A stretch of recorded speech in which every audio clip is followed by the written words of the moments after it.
treating it like a regular game and just being you, I mean, I don't think the moment would be too big for you, you know.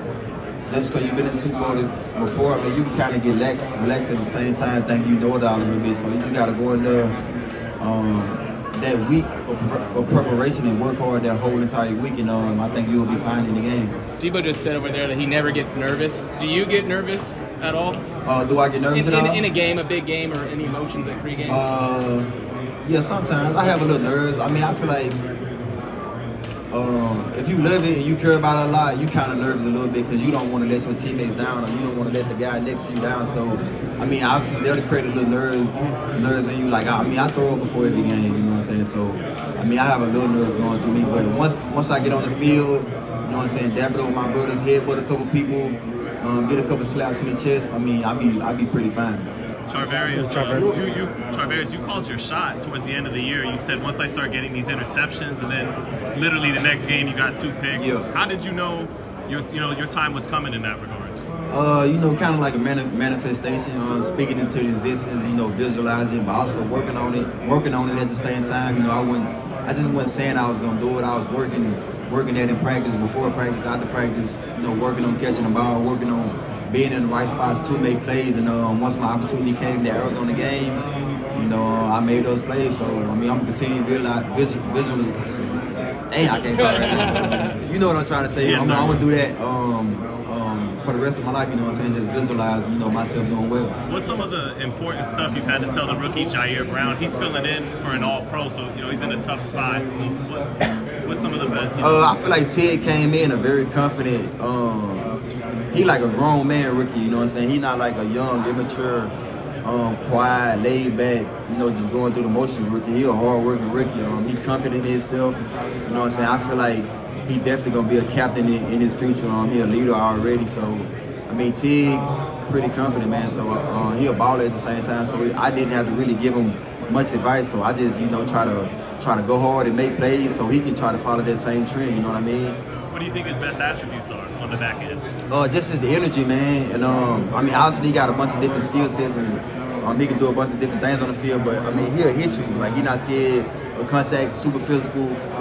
But at the same time, he can cover and he can pass rush too. So I mean, Ted got it all. He just got to work throughout his career and tie that together, kind of hone in a little bit, and he's gonna be a great player in the near future. L'Jarius Sneed earlier, he gave you a lot of props for how you kind of helped him when he first came into the league. Sneed. Yeah, I knew Sneed was gonna be a great player, man, from the moment he got in Kansas City, man. He long, he fast, super physical as well. Like, it's not many corners as physical as him. And I think his first 2 or 3 games in the NFL, first 2 games for sure, he had the interception in his first 2 games. I was like, damn, like this boy. I can see him replacing me one day in Kansas City, you know what I mean? So, shout out to my boy Sneed. I'm pretty sure he watched my game a little bit. He got that kind of jump jam technique for me a little bit, I think, because I did a lot of practice in a couple games back then. But he one of the better corners in the NFL, man. I definitely think he's gonna be a Pro Bowler and an All-Pro next year, man. Sneed, that's my guy. At GQ, we know that you guys are one of the most stylish squads in all the sports. Who would you say is 3 of the most fashionable guys on the team? Can I include myself? Of course, yeah. I think I got pretty good swag. I think Debo got really good swag, and I think Trent dressed pretty well. Trent, he wear a lot of stuff that I wear, you know what I mean? So it's like me, Debo, and Trent, we got good swag for sure. So back in 2020, GQ did a photo shoot with Christian McCaffrey. Can you rate his modeling skills? Does he have a future in modeling? I don't want to see the one with his shirt off. His modeling skills. Nah, that ain't it right there. Charvarius, you spoke on Sneed, but you actually turned to one of the best corners in the NFL. Do you feel like you're underrated? Do I feel like I'm underrated?